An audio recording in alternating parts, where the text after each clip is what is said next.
7th of April the following year. Mick Rochford stood by my side all the way through Aileen's battle with cancer. When we were on St John's ward, and Mick spent a lot of time up there with me as well.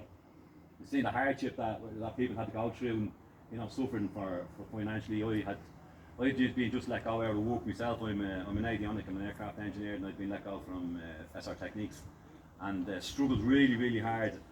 Making all my friends, they done big fundraisers that kept kept our family safe through that year.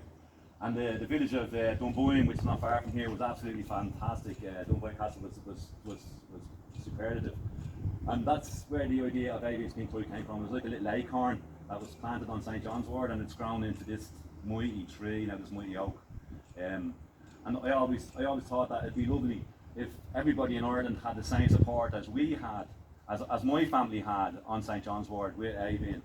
And that was the idea that we came up with. So, a practical support organisation. We're not really all that involved with research into cancer or anything like that. We're really down on the ground, getting dirty like ourselves, doing all the hard work. We help families practically and financially. So our first intervention, we got about €3,500, and that's to put out the big fire.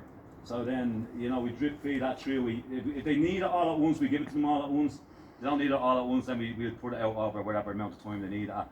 But we're not limited to that either. Back with ourselves, we can make other decisions then. They say the family needs more, But we get no government funding, we get no aid from anybody.